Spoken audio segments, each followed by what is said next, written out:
engaging mainly with Carl Schmitt. There's many people one can deal with, and Carl Schmitt, of course, has a lot of problems. Some of you may know. Carl Schmitt was a what's called a jurist, sort of scholar of law in Germany, and he was close friends with many members of the Frankfurt School. So he was in that sense, he straddled the political divide between left and right, but he also was, for some time, an enthusiastic supporter of the Nazi Party, like Martin Heidegger and other thinkers. So he's a figure who's complicated, to say the least. But in a way, his interest for us comes from the fact that he is a critic of liberalism. He is a critic of liberalism from a conservative standpoint, perhaps, but many of the criticisms that he makes of liberalism have found new relevance in the post-Cold War era, okay? The era after 1991, 1990 or 91, whenever you Berlin Wall fell in end of 1989. Soviet Union dissolved itself end of 1991. So, whenever you choose to make that demarcation, after that time, Carl Schmitt has been found to be more and more interesting, more and more literature about him. Post-colonial scholars have found him extremely important. But he's a thinker who is operating from a Eurocentric perspective, conservative Catholic thinker in many ways. So we'll take note of that and see what qualifications we need to make.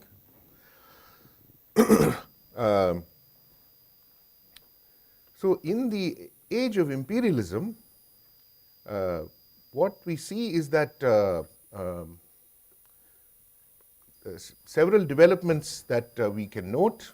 One is, of course, the gradual separation of politics and economics that happens, which is, you practice commerce by yourself. Commerce is a non-political activity which can simply generate wealth, and the job of politics is to maintain the conditions where the merchants, the capitalists can increase wealth, the wealth of nations. Even someone like Adam Smith, right, who says this is something you can do, he is very attentive to questions of morality. Yeah, Theory of Moral Sentiments is another text he writes, which is that when capitalism increases and we are increasing the wealth of nations, there are questions of morality which have to be, we have to pay attention to them. That you can't do that without affecting the other spheres of society. That is one development that occurs in this age of imperialism, separation of politics and economics. Another development that happens is the separation of religion and state. Okay, maybe I'll create a separate slide here.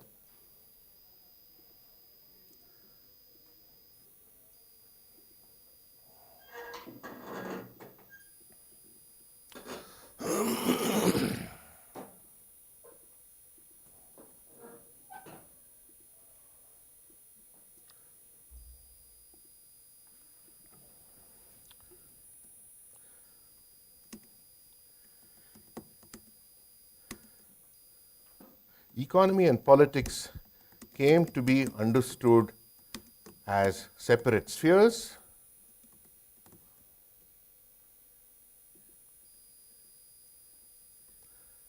Separate spheres,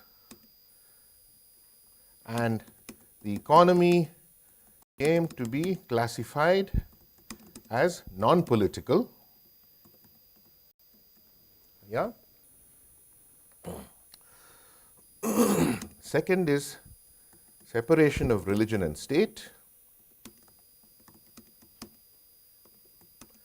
and the separation of religion and state we can is customarily located with the Peace of Westphalia, 1648.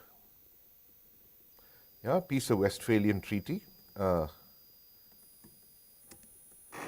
which ended the 30 Years' War between warring nations that were based on religious differences. And the Westphalian Treaty basically said, Caius regio, eius religio. Each prince, his religion.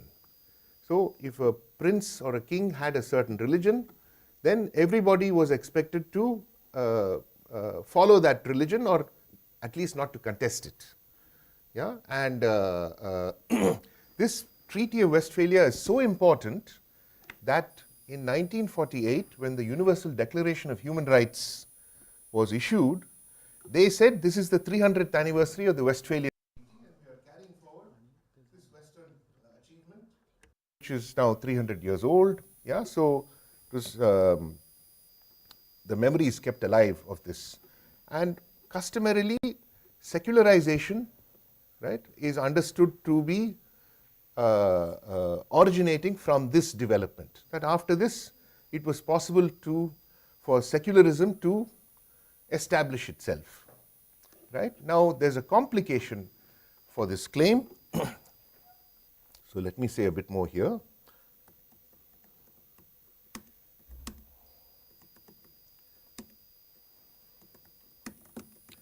From this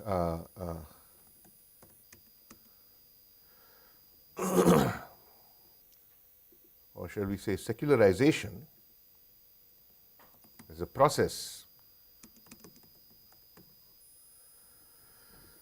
is usually dated from this treaty, but the complication is, and many of you may be able to guess it or would have thought about it, it is the following, that Caius regio, eius religio essentially meant that every nation or every kingdom was mono-religious, right? If the king is Catholic, everybody is Catholic. King is Protestant, everybody is Protestant. So no war between Catholics and Protestants. But what about countries which are multi-religious? That was a problem that came to be addressed in the as imperialism spread out into the colonies. Yeah, and which is why post-colonial theorists tend to argue that the real interesting history of secularism comes in in countries like India, for example, where they are really dealing with multiple religions which are not going to fold their cards because the government says so. Yeah? So the government has to balance competing religious demands, and it cannot be outside the sphere of religion. It has to intervene. There's no option but to intervene. Yeah. So so let me note that.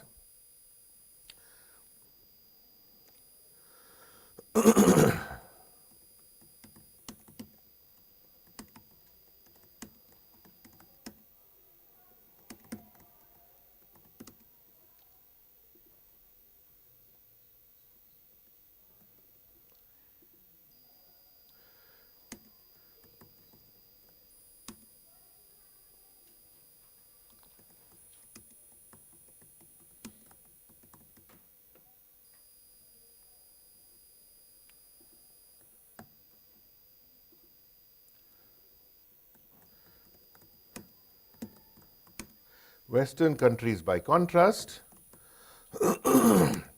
had 300 years to force all the minority religions to convert, or to emigrate, or to otherwise by some coercive process be eliminated.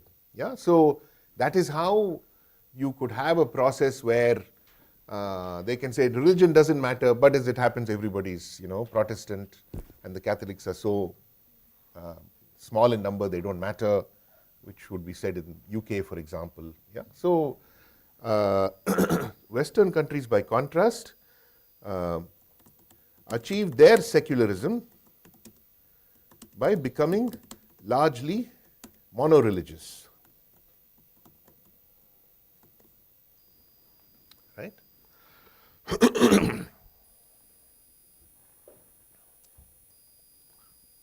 All right. And the third point, just write it here. Imperialism divided the world into civilized and non-civilized.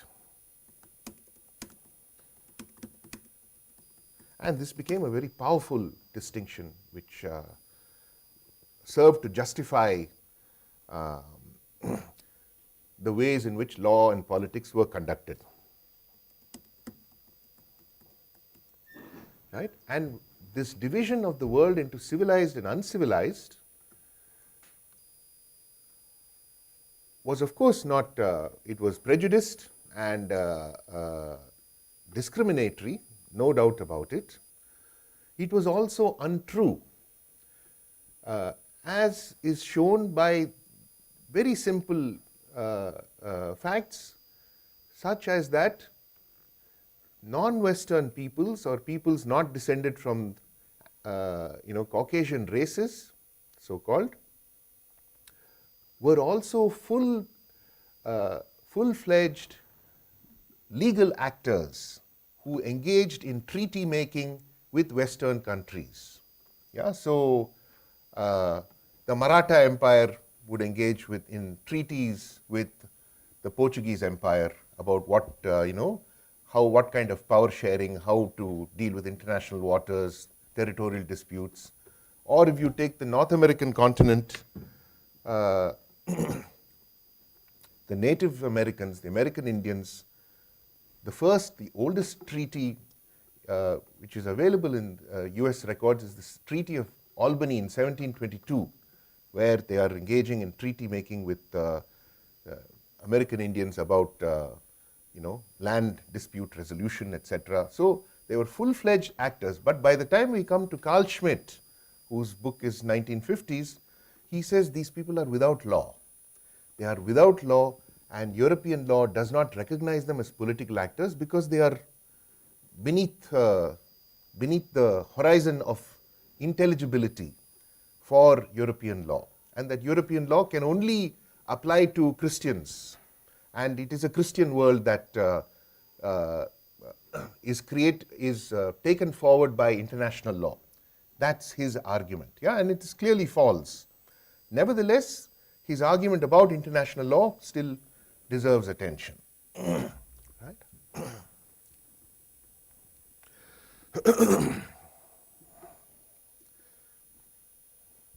So it was in the colonies that religion became the realm where challenges were conceived and launched against the depoliticization of the modern era. This essentially, law and politics were treated, came to be positioned as domains where the experts could actually adjudicate, and popular reasoning, etc., was discouraged, did not have a place. Yeah.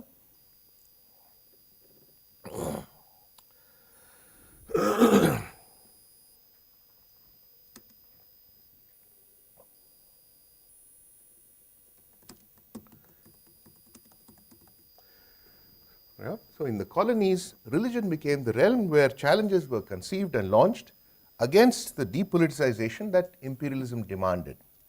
But what is interesting, obviously there's a lot of history here which I'm summarizing. When anti-colonial struggles led to national independence, Westphalian international norms were invariably accepted. We can talk about India here, right? You have Gandhi, you have Nehru, people educated in, British legal system, British educational system. Gandhi's struggle, as we all know, takes religion as the medium of communication. Nehru certainly benefits from that. He is appointed leader by Gandhi. Right? So they are taking this domain of religion as a political domain for granted. But once they capture state power, they believe they can move away from that and engage with Westphalian international norms as they have already been established. India is one example, but really this applies to much of the post-colonial history. Right? Other countries also, very similar path is followed, we can see that. Right? And the assumption that secular national development, which of course was premised on, the most important component of that was economic growth, would resolve economic problems, resolve social and cultural problems, and retrofit these nations formerly classified as uncivilized into the Western orbit, and they would become part of a working international order. Yeah, so this was the understanding. And note here that the exclusion of religion was not understood as a political act, rather it was seen as evolution. Right? So you have someone like Bertrand Russell, a great philosopher, says, religion belongs to the infancy of humankind. Right? When you're in a primitive state, you're religious. When you grow up, you forget religion. Yeah? And of course, that's a variation of what even someone like Immanuel Kant argued, that, as Christianity itself evolves, it becomes an ethical attitude. You don't need the rituals and so forth. It's about do unto others as they would have them do unto you. That's an ethical stance, and you can dispense with all the symbolism and ritual and so forth. So secularization, therefore, was depoliticized, and we can say economic policy was also depoliticized. Right? It was a matter for experts, simply a matter of increasing gross national product, and what are the technical methods through which we can do that, and so forth. And today, challenges to depoliticization exist at national and international levels. Yeah? And national issues can no longer be understood and resolved purely within the nation due to technological change, market growth, etc. Yeah? So this is the kind of rationale for considering these larger questions of international order and placing questions that arise within the nation in that larger frame. Right? It is through some historical discussion that contextualization can be understood best. Yeah? So let me pause here. We'll see some furrowed brows. Any questions?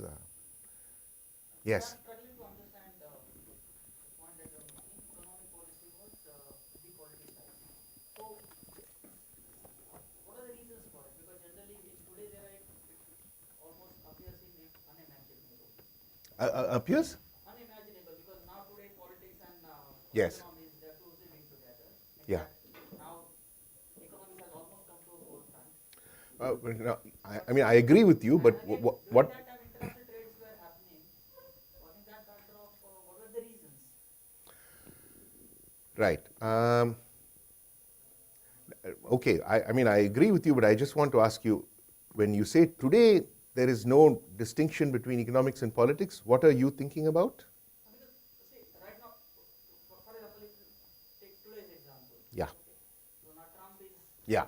elected, and now he Right. is in a way against de-dollarization. So in a way he has threatened the world that you try to press the dollar and then Yes. have sanctions on you. Yes. So here we are talking about international politics, but at the center of it is economic activity.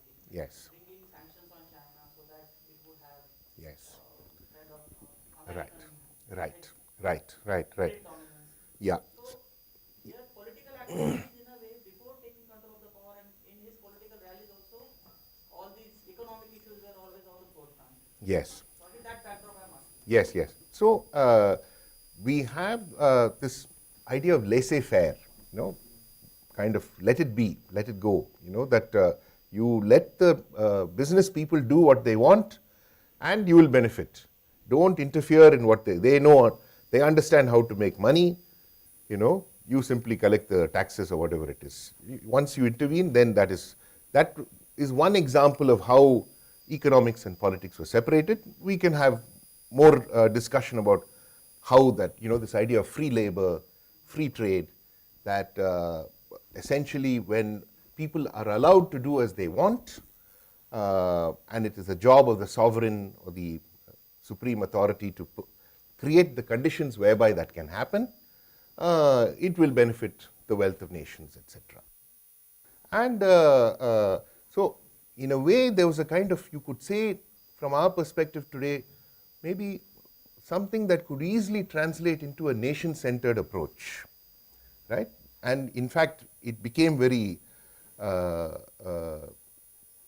influential it remained influential in the nation, the era of nationalism, 19th and 20th century, that you can think about politics and economics in separate spheres.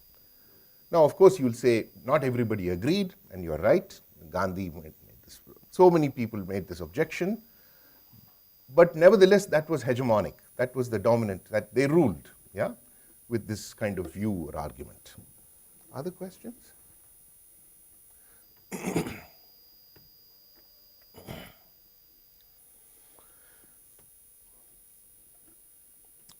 Right. Okay. So, so this is the context in which we can say many, many things happened to upset this balance. We're focusing on the spread of communication, the promotion of communication as an ideal, that it did not grasp the way in which technology actually, what technology was doing. Have a short discussion of technology here. That to think that technology is an end in itself, more technology, more progress, misconceives technology. Technology is the turning of everything into a means, but for no end in particular. What is the goal of technology? It is to make itself available for whatever purpose you choose to apply it. Right? It has no goal in itself. So we can say that technology is about the turning of everything into a means, into an instrument for some other purpose. Yeah? And so, and here this is drawing from Heidegger, Bernhard Stiegler, and so forth. Technology is that which has no end, that is, or no goal. Yeah?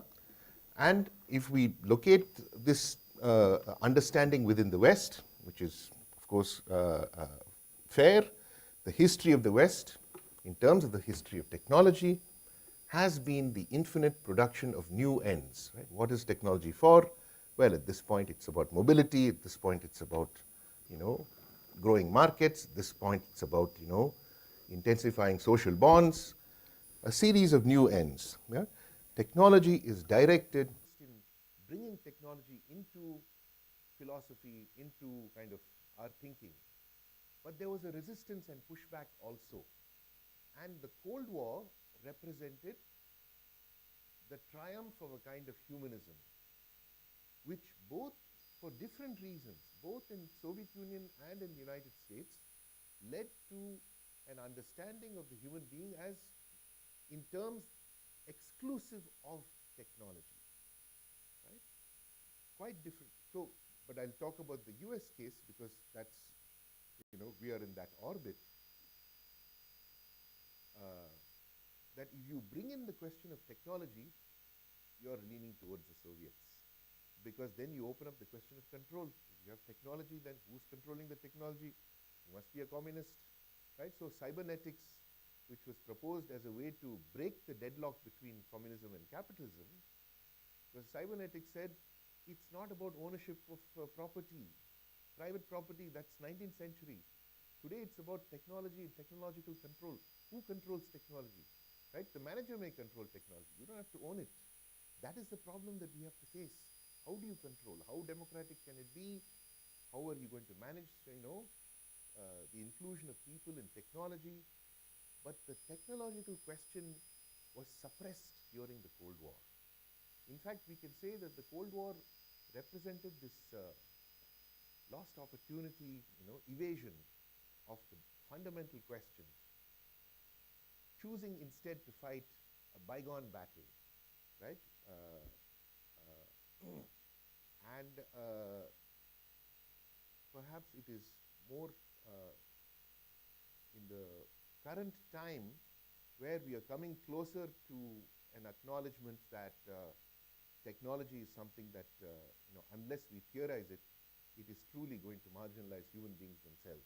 I think that, the fears about AI, and now it's a race. It's a race between those who want to take AI forward and those who want to just, hit a pause and try to enable some social controls. So I don't know if that answers your question. Yes, this is the, yes. technology is not, yes, yes, yes. To create an autonomy for independent villages, but again he was anti-technology, and somewhere it resonates with what we are discussing here. Absolutely, absolutely, yes. And he was influenced by Thoreau, Ruskin, Tolstoy, Exactly. not exclusively Indian at all. Mm. Many of his ideas were, they came in a Indian idiom, Mm. yeah, but it expressed influential, thoughts that technology is somehow threatening, Mm. threatening stability and human harmony, and has to be kept at bay because we don't understand it. And that instinct was, in a way, correct. Mm. And we don't understand it. So, does that answer your question? Yeah. Yes. Yeah, so just to kind of add to that, there's a very interesting kind of argument that the development of the abortion rights, the resistance to abortion rights has to do a lot with the development of the ultrasound. Yes. Yes. So that's a very, so I think there is also a case to be made about the clubbing of science and technology, Mm. which is where the science part of, What do you mean clubbing of science and so technology? we often kind of now in increasingly in academic spaces, you would often see uh, political leaders kind of openly saying science and technology, Yes. and not treating them as, you know, something that could have their own specific or ideological ends. So for example, while science is something that questions or poses a challenge to Yeah. religion, Yeah. technology might not, is more Yeah. malleable. Yeah. So I would and even during the 80s when the I don't know if you've seen the series, it's called Mrs. America. It's a very interesting web series which actually talks about how one woman kind of led the Reagan campaign Uh-huh. and made it. I mean, it's a very interesting kind of look at what that during the 70s the conservatives and the liberals was not something that was exclusive to one party or the other. Yeah. Like both Republicans and Democrats had both conservatives and liberals. This is true. And during the 80s, what happened is this movement by this woman, I'm forgetting the name of the woman, using recordings of suburban women kind of openly speaking against the feminist Gloria Steinem I see. kind of feminism, and kind of mobilizing the suburban women I see. along and taking along this kind of idea of abortion as a baby killing thing, Right. and using recordings, using Yes. tapes Yeah. to circulate. So it's a very interesting kind of Yeah. look at how technology can actually be used, and it's actually now it's fairly established that technology there is no necessary emancipation in technology. So Yeah. so I don't know, it's just not a kind automatic. of, Yeah. So what I would say there is that until end of 19th century, Ernest Rutherford discovery of the atom, and subatomic particles, maybe that was the last phase of science as a cottage industry, Yeah. so to say. Blackboard and chalk, those were your instruments, nothing else, no big money, And World War I and World War II brought science and technology together, so-called big science. yeah, But as late as 1940, 1948, science was overwhelmingly socialist. Yeah. That's something we just have to Yeah. put on the historical record. If you were a scientist, you were socialist. And when Julian Huxley was declared to be the head of the UNESCO, United Nations Educational, it was initially the Educational and Cultural Organization. He put the S in UNESCO. There must be science also. But, he was left-leaning. All his friends were maybe more left-leaning than him. And that changed after World War II, the 50s, more and more it tended to criticize science. Yeah, and of course, funding was essential for most scientific research projects, and so that ensured that you didn't express your opinions. So if you had them, what did it matter? Nobody knew what your opinions were. Yeah? So that tends to be the situation.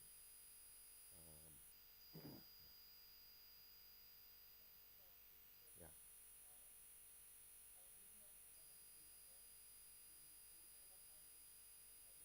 Mm-hmm. Right. Right. Mad scientists. Right. Right.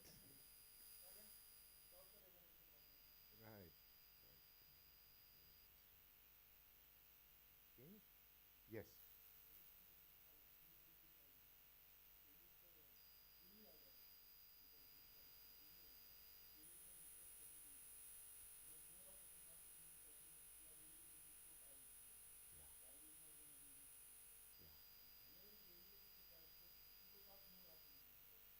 Yeah. That's right. Yeah. Yeah. Yeah. Yeah. Yeah, this is a much bigger question, because then we're talking about the birth of politics, or how does, how, okay, you can say there's always politics, but they can be understood in such different ways. You know, so say let us take traditional caste society. What is politics in traditional caste society? Well, those who have rights can exercise them. Those who don't have rights, well, they have to do their duties and negotiate within whatever space is available to them. It is hardly politics in the way we understand it today, which is a common realm. Yeah. So I'm just following convention here, since we have very little time to explore, elementary aspects of the development of politics over, centuries and so forth.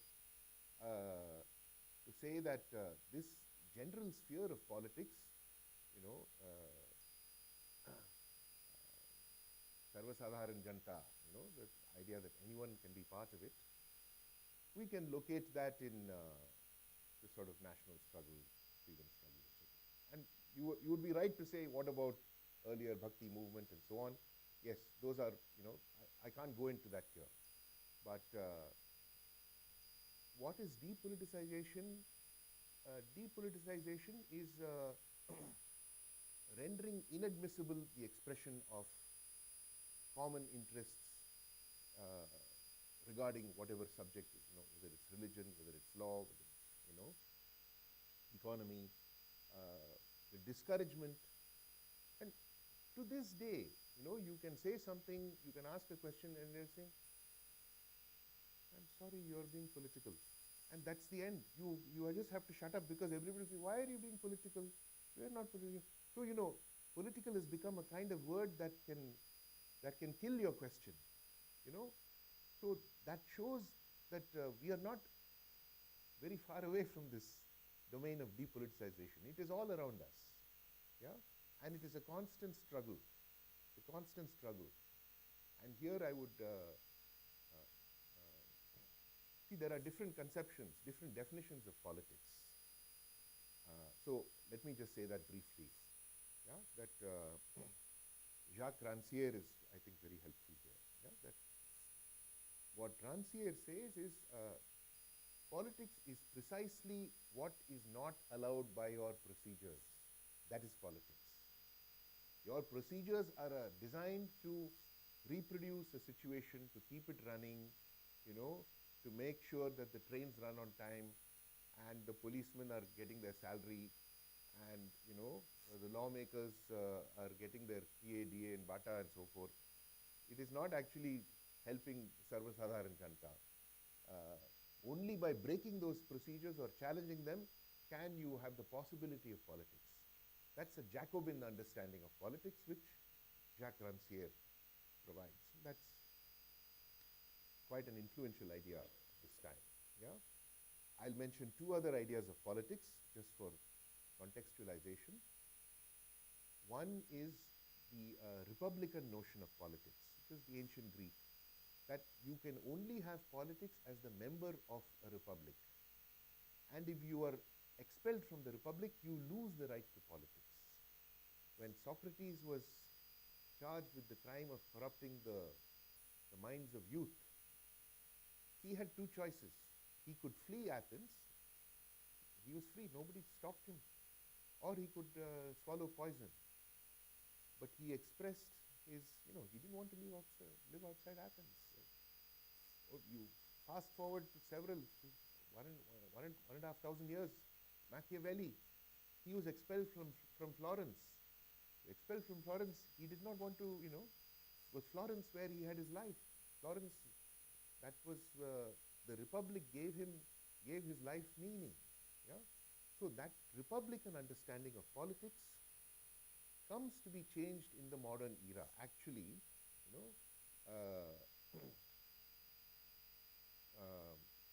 so here I'll mention the third definition of politics, which is by Carl Schmitt. And that you may all know.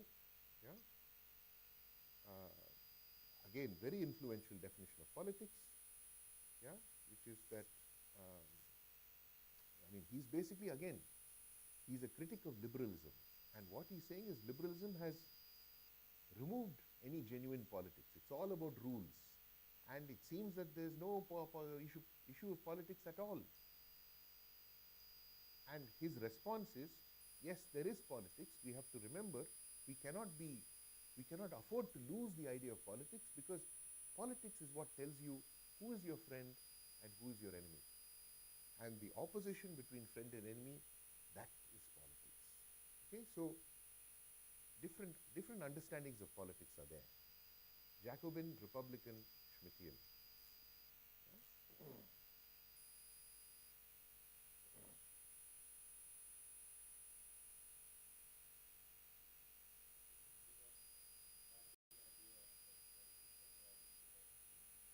Baudieu.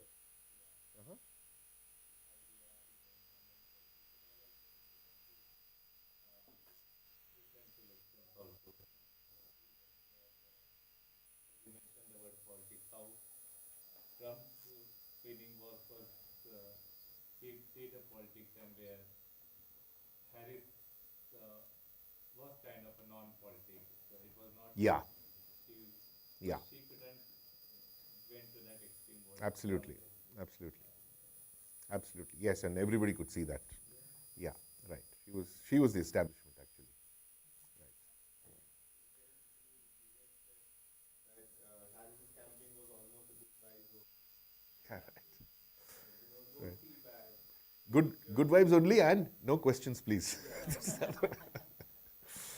Yeah, okay. Let me get back. Any other questions?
So I have here some things that may not be necessary for this class, but I've used it in the past. That the evidence of our senses has to be completed with our imagination in order to actually arrive at ideas about the world that we can utilize. And these are, perceptual, if you look at it one way, it's a young lady. Look at it another way, it's an old lady. Yeah. If you look at this in one way, it's a cup. You look at it another way, it's two faces in shadow looking at each other. Yeah. And you can't see both of these simultaneously. With one idea, you can see one image. With another idea, you can see another image. So it's a very clear illustration that it is the imagination that completes the evidence of the senses. Evidence of the senses is not freestanding. It cannot establish our knowledge of the world independently without our imagination acting upon it. Yeah? Now at this point I wanted to move to the American century. I thought that would be the most approachable text, then talk about Farid Zakaria, and then we can talk about Carl Schmitt.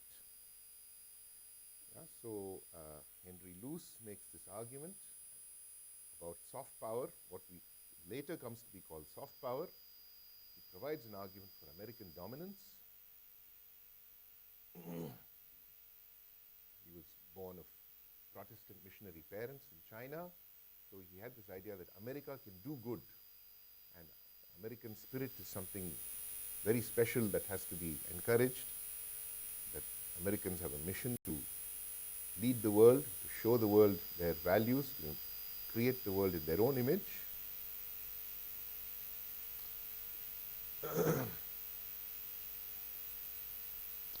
And this is said about it that it anticipated and exploited the trends of globalization before most other, certainly media organs, saw them coming. So in a way they were forward-looking, even if they were politically conservative. And some of the arguments that he makes here are worth going over very quickly, very briefly. That whereas America was the most powerful nation in the world, Americans were unable to accommodate themselves spiritually and practically to the fact of their power. They shrank away from exercising their influence in the world stage. They were not interested in engaging with the rest of the world. Yeah? And Hannah Arendt has also written about this in her book on revolutions. And her text was written as part of a lot of conversations that came up in the early Cold War period, which were all focused on what is the meaning of America in the world. Yeah? That they had to craft some message, some ideology, some program, and there was an uncertainty about how to do it, because all of the older programs for world leadership were based on racial superiority, civilizational greatness, and the impulse on the American side was to say no to that. Probably eventually they landed in the same place. They could not move away from it in the end.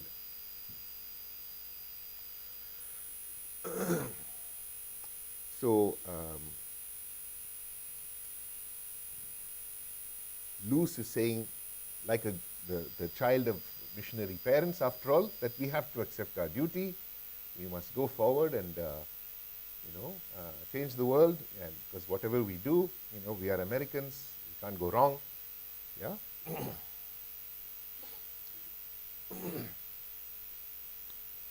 That League of Nations, after World War I, the first professor became President of the United States, Woodrow Wilson. He happened to be a political scientist, and he had all these ideas about a new world order. And Congress, US Congress, resoundingly rejected all of his plans. And not only did the US not enter the League of Nations, but Woodrow Wilson himself died an early death. Yeah? Uh, but what the Congress expressed here was a long-standing view in the US that US need not engage in world politics, that free trade was enough. And what that meant, of course, was that Europe can engage in politics and US can live in its shadow, yeah, or have some kind of coexistence with Europe. This was also seen in the Monroe Doctrine, which Carl Schmitt writes quite a bit about. Right? So in 1824, the Monroe Doctrine is issued.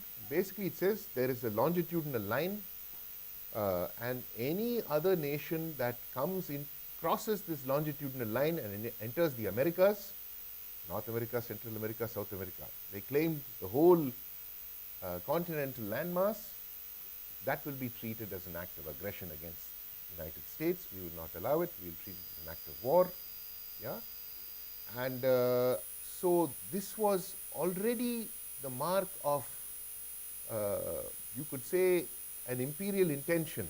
Yeah? You cannot say this is apolitical by any means. They were a growing imperial interest, but they had not matured. They had not achieved confidence about exercising their power as yet on the global stage at this time. Yeah? And now one of the interesting things is that in the post-World War II context, there's a rediscovery of some of the American ideas of the founding ideas of independence, and communication is brought into that orbit of these founding ideas of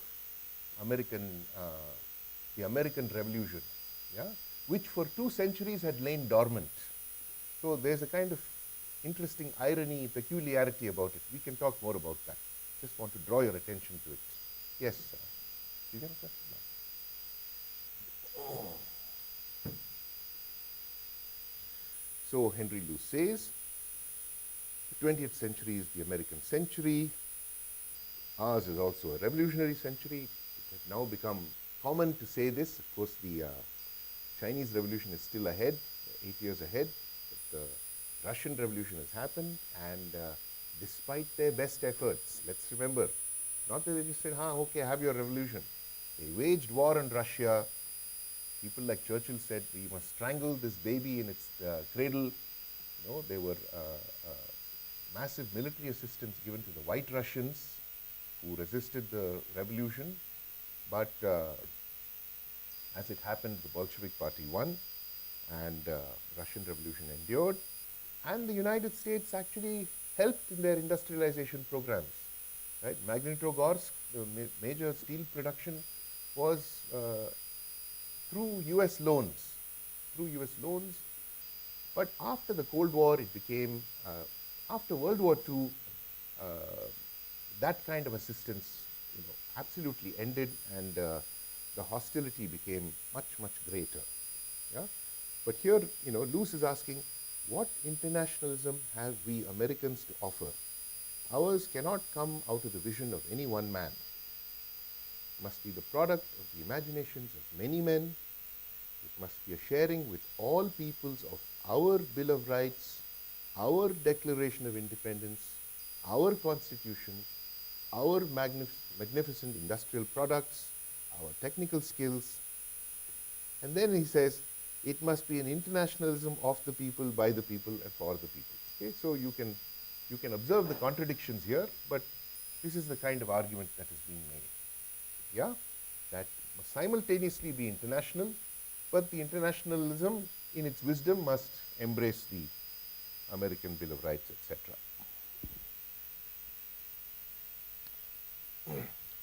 Once we cease to distract ourselves with lifeless arguments about isolationism, yeah, what Luce is referring here is that there were the isolationists, there were the exceptionalists. Isolationists said, we don't care about the rest of the world. We simply want to improve our republic. And it is true. They paid great attention to creating a system of government where powers were delegated and devolved to the local level. And if you compare it to, say, the French Revolution, where the opposite happened, there was great centralization. Compare it to Russia, you compare it to China, again, enormous centralization. The wisdom of the US approach in that respect cannot be denied. They built a system where power was delegated. They tried to avoid, the dangers of centralized power, etc. And he says, we shall be amazed to discover there's already an immense American internationalism. Okay? So here he's basically saying the love for American cultural products equals internationalism. Which we can puzzle over that claim. Yeah, we can puzzle over it. He says American jazz, Hollywood movies, American slang, American machines and patented products are in fact the only things that every community in the world, from Zanzibar to Hamburg, recognizes in common. Yeah? There is nothing else that joins the world except American products. He is making this argument. And of course, as a media baron, in a sense, he is in that domain. So he knows something about what he's talking about, even if we treat the claim as an exaggerated one. Blindly, unintentionally, accidentally, and really in spite of ourselves, we are already a world power in all the trivial ways, in very human ways. But there is a great deal more than that. America is already the intellectual, scientific, and artistic capital of the world. Not sure about it, but that's what he's saying. But essentially, Luce is pointing to a new kind of power that is not political. It's a byproduct of military and economic power. We can call it cultural. Based on information, ideas, images, travel through the air. As mentioned, this came to be called soft power. And of course, this echoes a famous idea in US foreign policy. Theodore Roosevelt: speak softly and carry a big stick, you'll go far. Coercion was always involved. And as a latecomer to a world dominated by Europe, the US developed a new approach. It demanded access, but not territorial control. Yeah, access to markets, access to sell their goods, to buy raw materials. They wanted the power to penetrate boundaries so that their organizations could function in foreign countries. And this new approach was distinct from European powers, who made no secret of what they believed was their civilizational superiority. Yeah? You must learn their language, you must learn their culture. By contrast, the US sought influence but not domination. Yeah? They had no interest in taking over and ruling. And their use of military bases offers a hint. When the US planted military bases overseas, Daniel Immerwahr has recently made this point, but I don't believe it's a new one. Those other nations retained supreme sovereignty, so we had the Clark and Subic military bases in the Philippines. Popular protests demanded that those bases be shut. They were shut. I mean, there was some debate about it, but the relationship between US and Philippines is not substantially changed. This we'll find other ways, but military bases can come, they can go. It's not a problem. It was not like an anti-colonial struggle. In other words, military power and political power could be treated separately. You didn't have to always keep them in close alliance with each other. This is the US style. Yeah, new style of world influence, different from the earlier powers. Access for its goods, freedom to penetrate borders and function within them, no responsibility to rule or to oversee nation building.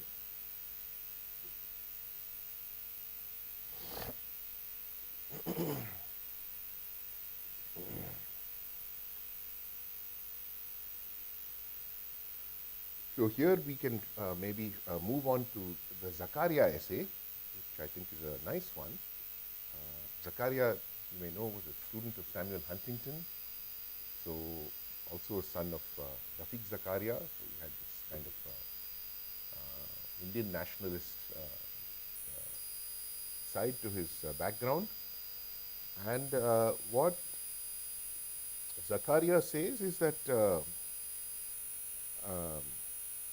if there's more that one second. Huh?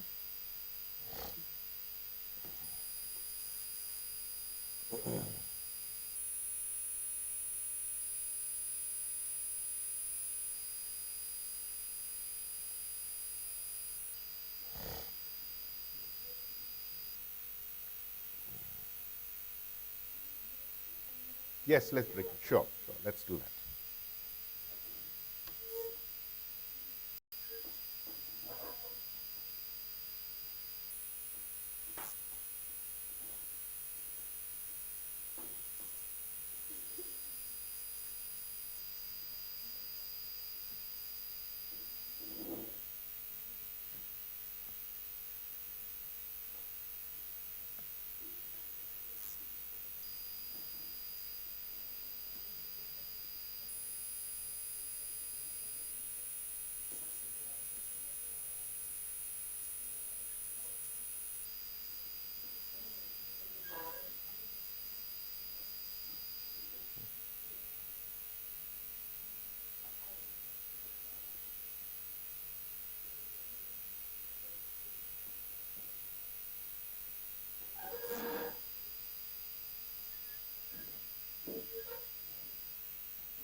You know, hammer and sickle, they could be communist, you watch out, you know. In America, they had all these hysterical campaigns. There are Reds under Hollywood beds, and all this kind of, you know, the hysteria of Cold War witch hunting. So many people, thousands of people lost their jobs, people committed suicide, etc., careers destroyed. And when it was over, by that time, they did not understand what they had done.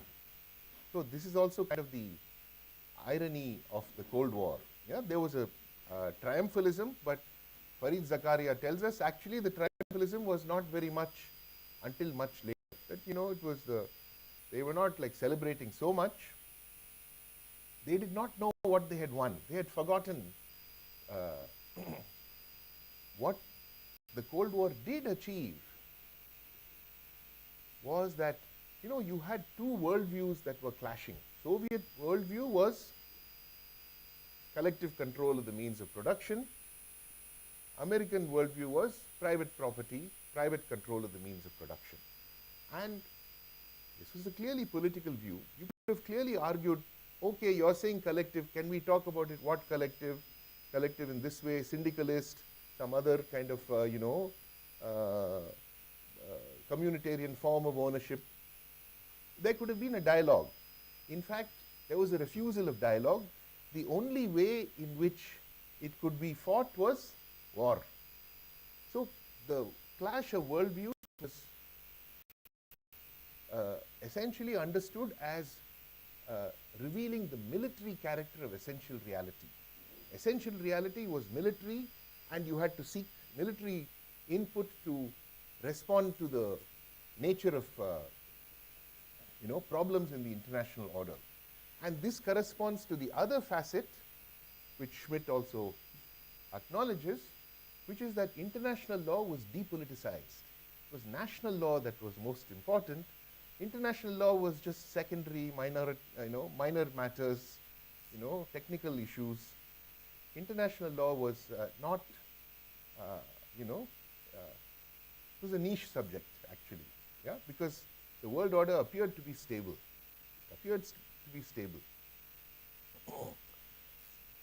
which is why many commentators have said, and I've made this argument, that Cold War was a zombie war. It is just going on. Because it is metaphysical, there is no point at which you can say, here's the evidence that we need to stop the war. First it's communists, then it's Islamicists, then it's other terrorists, and the military-industrial complex, which was identified by President Eisenhower in his farewell address. You can find it on TV. You have to beware of the military-industrial complex. This is the American general who led the war, the army that won World War II. He is saying to the American population, beware of the military-industrial complex. Okay? He saw that the kind of influence they are exercising, and that influence has only grown today. It's only grown. Yeah? So the mindset of that the essential nature of world order is a military reality which only the military can properly respond to, very much remains with us today. Yeah? That was, it took shape in the early Cold War period. It was a ability of the military to influence politics at the time, and the extent to which the academy was funded by, military, social science research, scientific research was funded by the military to an enormous extent. 90% is one estimate I've seen. Yeah, so they were able to influence thinking such that, ordinary people did not touch on questions of international order, certainly Cold War, communism, forget it. Right? It's not addressed at all. And in a way, it's, but so after the collapse of the Soviet Union, Americans wanted to go home, and they did. Okay, now I just want to pause on this statement. It's written by Farid Zakaria, who's from Bombay. He knows this is a provincial culture that he's writing for. They are not interested in the rest of the world. They want to just, be in their own place, have their own people around them, and their interest in understanding other societies is limited. Yeah, it's limited. Now he says, yeah, they stayed deeply interested in all these things, but by the 1990s, it had lost interest in the world. Foreign news plummeted. After the end of the Cold War, foreign news essentially, so people, there was not audience demand, and they did not try to cultivate audience demand. You could say they should have done that. A responsible news media would have cultivated interest in foreign media, foreign news. They did not do so. Zakaria goes on. Ever since the end of World War I, the US has wanted to transform the world. The 1990s, that seemed more possible than ever. Countries across the planet were moving toward the American way. The Gulf War seemed to mark a new milestone for world order, in that it was prosecuted to uphold a norm, which is Iraq invaded Kuwait. So territorial sovereignty, yeah? Limited in its scope, endorsed by major powers, legitimized by international law. But right at the time of these positive developments, the United States lost interest. US policymakers still wanted to transform the world, but on the cheap. They did not have the political capital or resources to throw themselves into the effort. That was one reason why Washington's advice was always the same: economic shock therapy and instant democracy. Anything slower or more complex, anything, in other words, that resembled the manner in which the West itself had liberalized its economy and democratized its politics, which took them 300 years. Okay, 200, 300 years was unacceptable. Jaldi lao, that was the attitude. Before 9/11, when confronting challenges, the American tactic was mostly to attack from afar, hence the twin approaches of economic sanctions and precision airstrikes. Both of these, as Elliot Cohen has written, had the characteristics of modern courtship: gratification without commitment. Yeah? If it doesn't work, just fold up and leave. Afghanistan. US foreign policy was defined by the rhetoric of transformation, but the reality of accommodation. Yeah? Laissez-faire, actually. Laissez-faire came to be adopted in their foreign policy once US hegemony was secured. Now, here I want to transition to Carl Schmitt. And I have some sections from the text which I'll draw your attention to and go over. But just a little bit prefatory note, bit of a prefatory note to what I already said.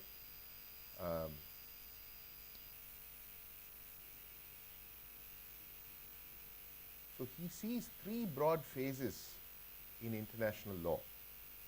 The first phase, and you can say it's a thoroughly materialist understanding of the developments in international law. The first phase is when land is the territorial quality of land is what shapes the limit and extent of law. Yeah? So territorial land-based empires in Europe, China, other parts of Asia, where your power as a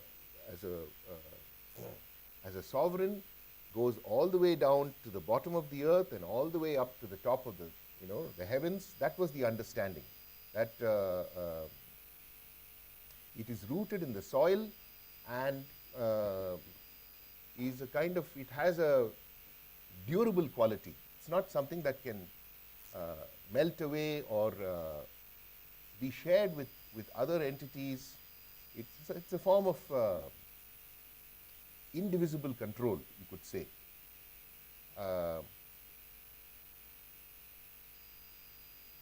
The features of land-based law become clearer when we see the transition to what he calls sea-based law, right, which arrives with the so-called discovery of America and the beginning of naval expeditions to exploit the wealth of the Americas, competition between European powers to exploit the wealth of the Americas,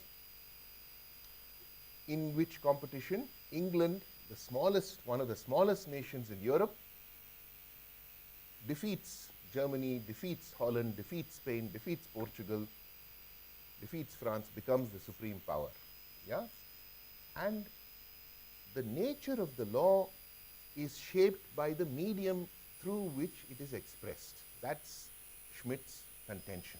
Yeah? So in sea-based law,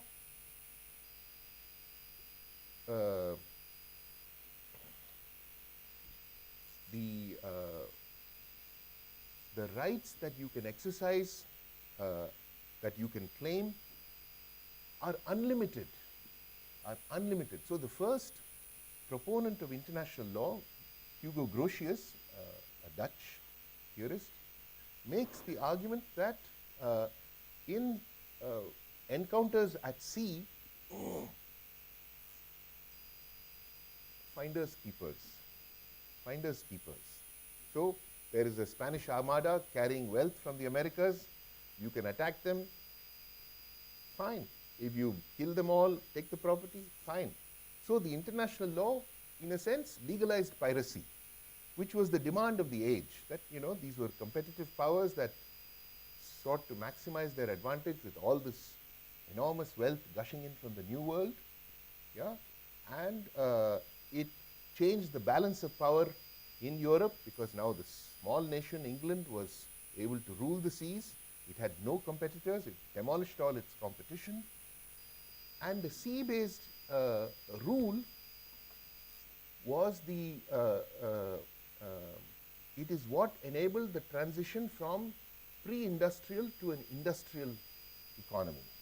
Yeah, with the flow of raw materials from far away, the ability to ship raw materials and finished products across different parts of the world was essential to the undergirding the reproduction of maritime law, or an international order based on maritime power. Yeah, this was maritime power at work. Now, both in this domain of land law and sea law, Schmitt argues, we had a European the European Jus Publicum, European Christian international law was what was actually operative. This is what Schmitt argues, and that can obviously be tweaked and it has been challenged, but that's not our point of contention here. My interest is the transition from the sea-based to the next phase. What comes after that? And he makes suggestions about it, but he doesn't pursue it fully, except I think in some passage which I've tried to find here, which is the domain of air. So land, sea, and air. Yeah? The three sort of material bases of the different phases of international law.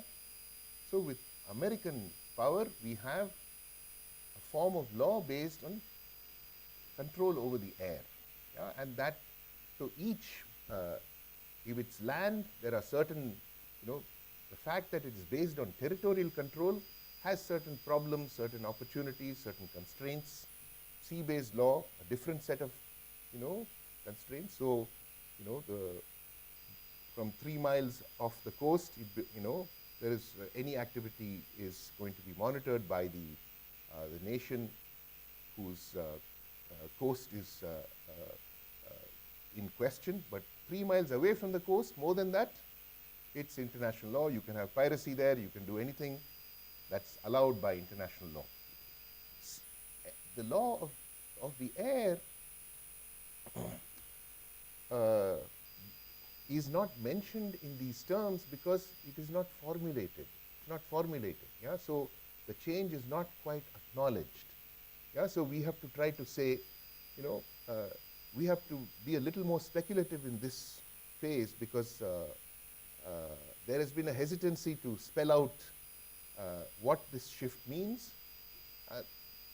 These are maybe part of this kind of the liberal, unwillingness to acknowledge the fact of power and the preference for a kind of maybe more neutral way of understanding these transformations. But with the domain of the air, which begins, you could say, with aerial bombardment, inaugurated in World War I, and of course the telegraph, the wireless transmission, which had already begun mid-19th century, which becomes much more important in the 20th century, radio, television, etc. We have a new form of control exemplified with the United States, where territorial control is not the issue any longer. Yeah, that was the US approach. That we want access, we want the ability to penetrate boundaries, which is why the free flow of information became so important.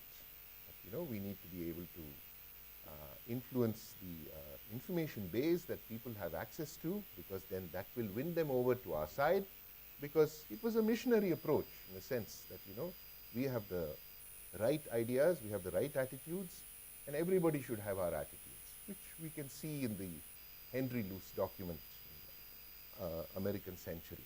Yeah? Now, with this set of developments, now, as Schmitt is saying, in this maritime age, and which is roughly the modern age, you could say, which is also the age of the Westphalian Treaty. It's the age of separation of church and state. It's the age of free trade.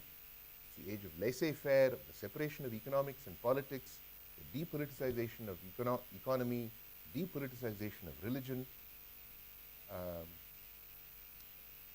the depoliticization of international law, the assumption that it is in national law that the truly political, urgent political concerns are to be addressed. With this transition from sea-based law to air-based law, there is a growing inadequacy. There's a growing inadequacy and a kind of lag between technological developments, economic developments, and you can say philosophical, cultural understanding and their manifestation in law. That's very clear, and in a way that's kind of one of the stimuli for Schmitt's text. So let me give you a few passages here. It's from the appendix.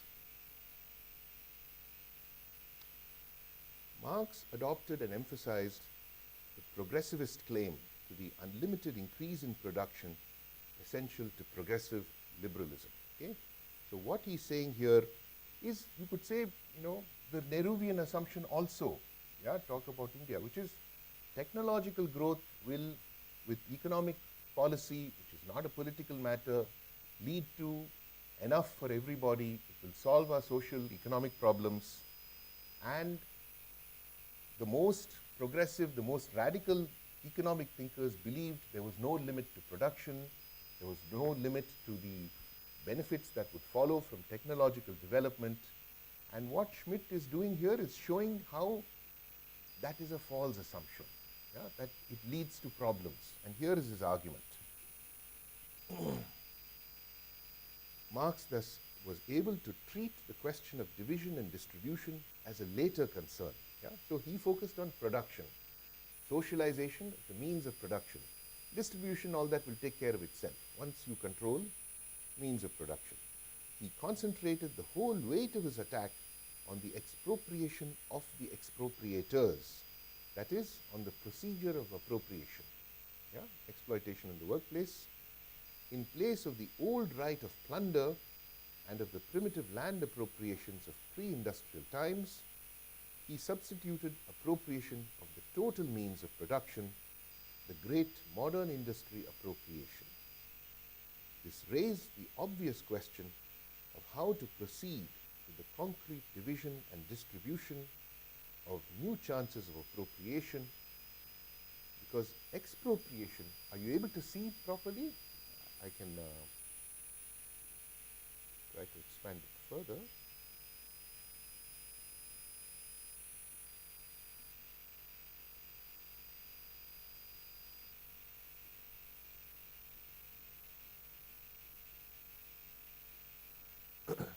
This raised the obvious question of how to proceed with the concrete division and distribution of new chances of appropriation, because expropriation of the old owners opens up new and enormous possibilities of appropriation.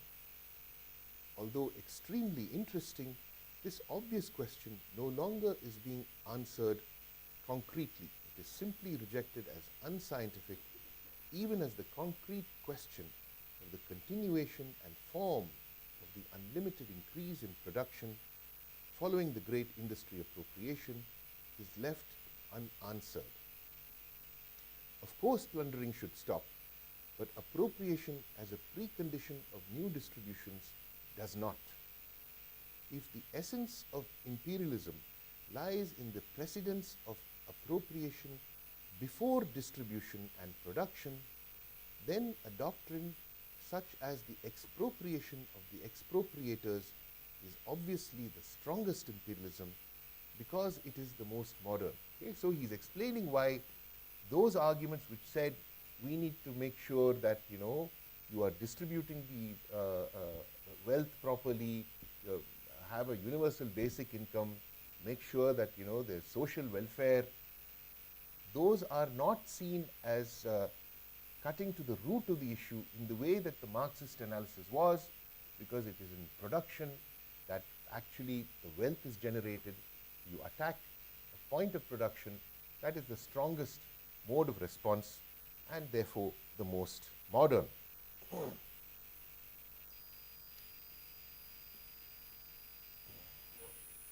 This also has to be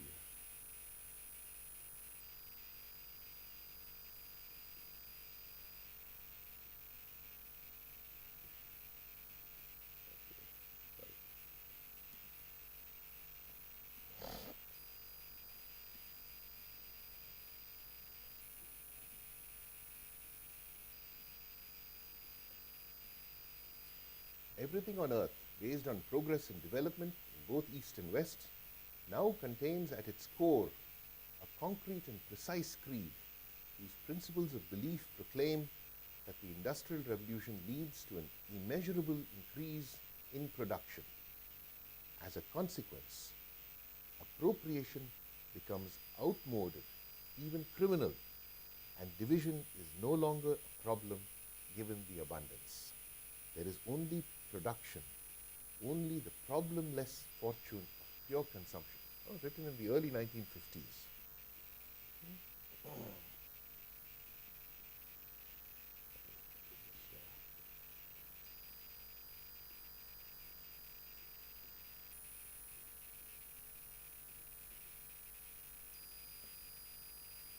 No longer are there wars and crises because unchained production no longer is partial and unilateral but has become total and global. In other words, like the bees, there is a whole kind of economic theory around Homo faber modeling on the bees. Mankind finally has found its formula in the beehive. Things govern themselves. Okay? Man confronts himself, wandering in the wilderness of alienation has ended. In a world created by man for himself, a world of men for men, doesn't say women, we can say it. Unfortunately, sometimes against men, man can give without taking. Okay? So he's outlining here something that in a way can be seen as the ideology of the age of communication, yeah, where abundance is has reached such an extent that appropriation is not required any longer. It can be treated as criminal, right? Intellectual property, for example, you can take what I have. I'm not diminished in the least by it. Everybody can take. There is no diminution whatsoever. There's no zero-sum game. Yeah? So in the age of communication, we can have a different conception of politics, which leads to questions that we have not addressed before. Okay? Man confronts himself. Wandering in the wilderness of alienation has ended. And what we find in this context is the solutions that had worked for an earlier era, the age of neutralization and depoliticization, those solutions are no longer adequate to the context that we are dealing with here. Let me give you one example. Yeah? So, in the age of neutralization and depoliticization, which Schmitt is also written about, there is a shift from questions of politics to questions of morality. Yeah? It's increasingly the moral sphere that problems are posed and are believed to be capable of resolution. That is a problem which in a way took its shape, and here we are talking about the European context, because the opposition to monarchical absolutism as it took shape in 17th, 18th century Europe was responding to the refusal of politics by the monarch and the claim that in a sense there was no possibility of dialogue between the monarchical or aristocratic claim of privilege and the democratic or enlightenment claim of right. Consequently, this is an argument that Reinhard Koselleck has made. Consequently, Enlightenment politics was infused by a moralism which was in a sense the mirror image of monarchical absolutism, which is to say there was no dialogue possible within the political arguments that were used to oppose aristocratic privilege. It became a moral absolutism masquerading as politics. That's the kind of argument that Reinhard Koselleck makes. And I think that in fact, Reinhard Koselleck was a student of Schmitt. Okay, so he's sort of elaborating this point. So that when we have the post-World War New Order, and it seems like There is a community of nations. First it's 45, then it's 50, then it's 100. Now it's 193 nations, community of nations, the United Nations. But what are the politics that are able to be expressed in the United Nations? Well, it's very difficult, right? United Nations is a talking shop, but when it comes to being a working body, its actions are limited, and the tendency is to define politics. It continues, right? The tendency is to define political problems as moral problems. We can see that in the Nuremberg trial, we can see that in Justice Jackson's speech. These are crimes against humanity. Okay? So when you define international problems as crimes against humanity, then all of humanity is one block. And whoever is opposing humanity is the criminal against whom anything can be done, because it is an absolute form of transgression for which absolute punishment, absolute reprisal is fully justified. Yeah? And that, that continues very much today, you could say that. Yeah? So, I'll pause here because this is the conclusion of this segment of the discussion, and open to questions.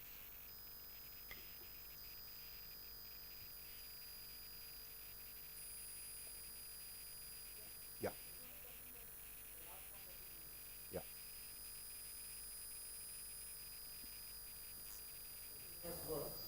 Sorry, whose work? His work. In the article he says the post 9/11, the American response to terrorism Yes. was fundamentally very different compared to, let's say, Europe's reaction to the terrorism, because US was, because Europe was facing this problem from quite some time. So Which problem, sorry?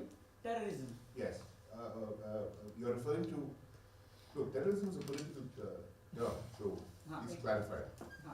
So post 9/11, when America witnessed attacks, and then the response which was given to the entire thing, and the plan of action which was planned, that response was fundamentally very different from the way Europe was handling so-called terrorism issue.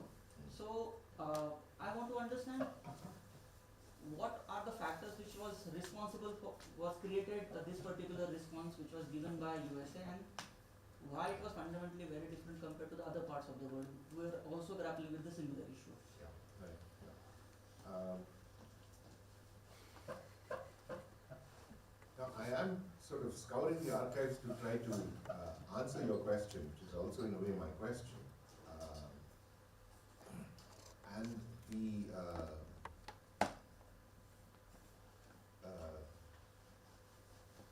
I can see that a number of factors converged here, and I'm not able to say, apart from what I discussed yesterday, which is fear of communism as spurring a kind of mobilizing of forces after the end of World War II, you know, on a kind of military basis but without a declared war, to essentially weaponize all civil society institutions to ensure that the United States will stay ahead in this war against an enemy that was an absolute enemy. Yeah? So suddenly, the memory of this collaboration with whose cooperation was essential to the victory in World War II turned into this unyielding hostility with which no truck or compromise could be made. Yeah, so that kind of politicization led to the weaponization of institutions and technologies on a scale that had not been ever done before. Here I'm focusing on communication because it has been the most neglected and also the most subject to ideological erasure. Yeah, because it was, they trivialized the idea of communication, they banalized it, they said it's, nothing is happening there. So there was a whole industry, you know it very well, FX research, and their main result that they reported was, as you know, no effect. Okay, so whole industry of effects research, all they had to say was, well, we wasted our time. And you could ask, well, why were you wasting it? Why do you continue to waste our time? But you know, it served an ideological purpose, which is to downscale the question of communication into small empirical questions which appeared to be answerable, rather than larger questions of social organization, which were plainly demanded to be answered, because now you had technologies that were connecting parts of the world which had previously not been connected at all, and they required coordination. They required some kind of regulation vis-a-vis each other, which was being done, but which could not be discussed under the rubric of communication. And that is shown, for example, the fact that you have people like Willard Rowland, who's written about this. Why is it that communication policy is not a subject that American scholars are interested in? He's written a lot about it. That communication policy is something we need to understand and study and promote, but there was never any interest in it. So the persistent treatment of this connecting thread as one that did not require any input from the scholarly community, and in fact was subject to expert treatment that was not made public very often. So we know this, that from the beginning of the Cold War, more and more and more records were produced, more than we could ever read and process, but more and more and more records were also withdrawn from the domain of accessibility, permanently unavailable.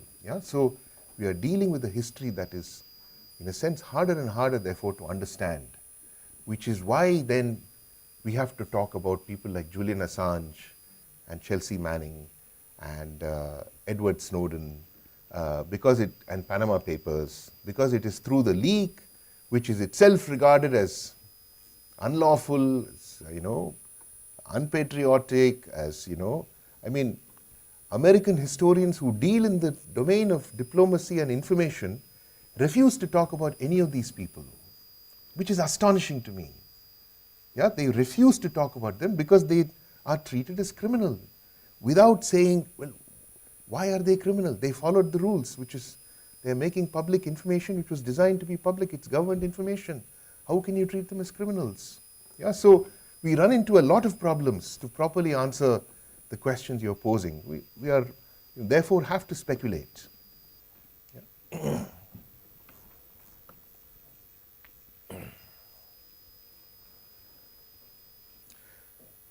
Yeah.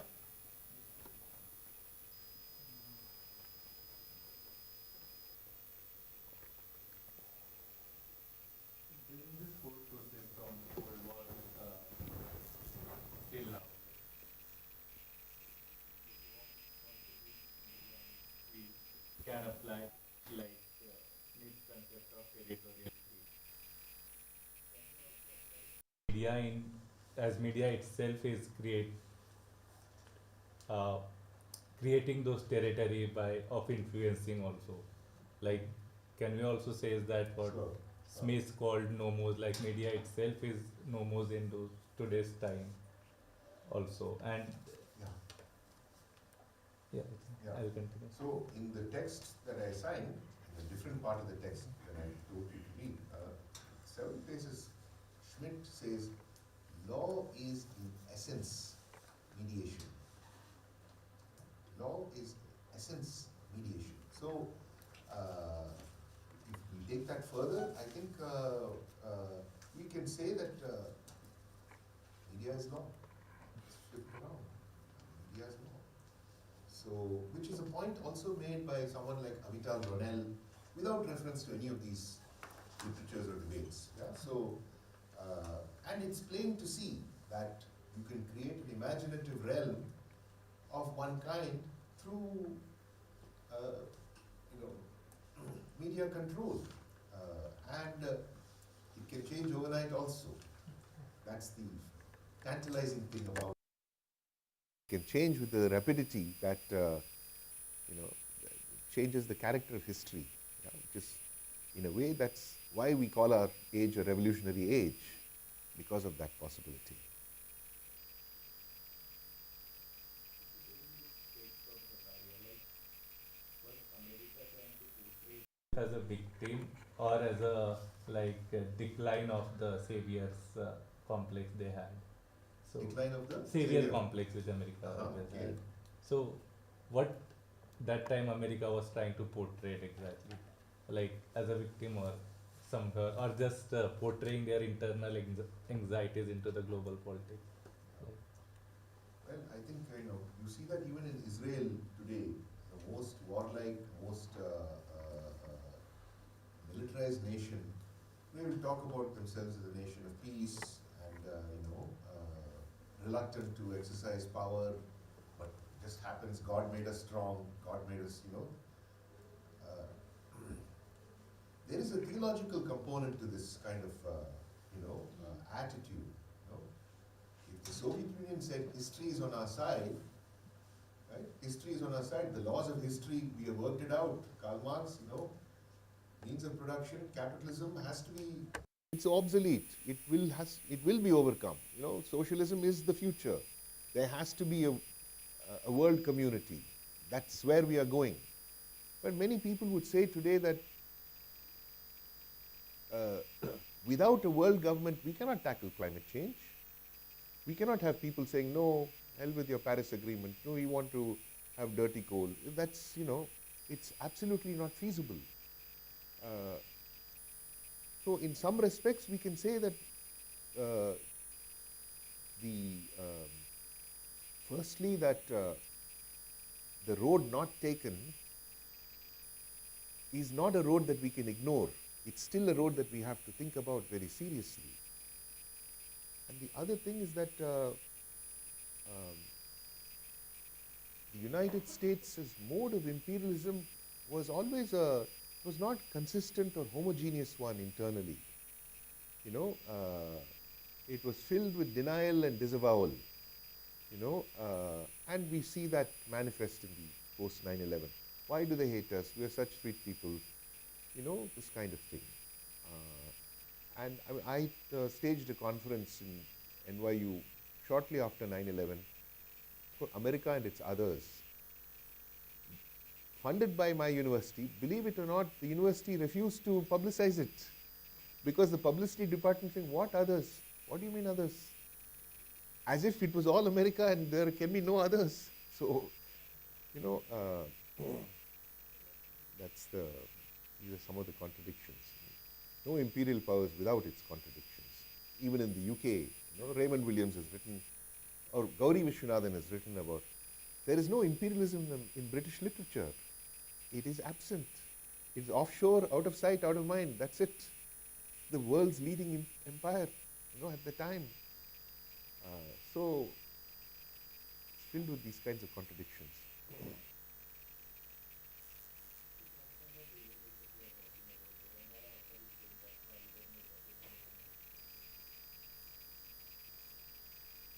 I think that is the Marxist tale, the loss of community, loss of relationship to process of production, to your fellow beings, the turning of every use value into exchange value, to means for accumulating exchange value. That leads to a severing of social bonds, which is alienation. Yeah? All that is solid melts into air. Yeah? And, yeah.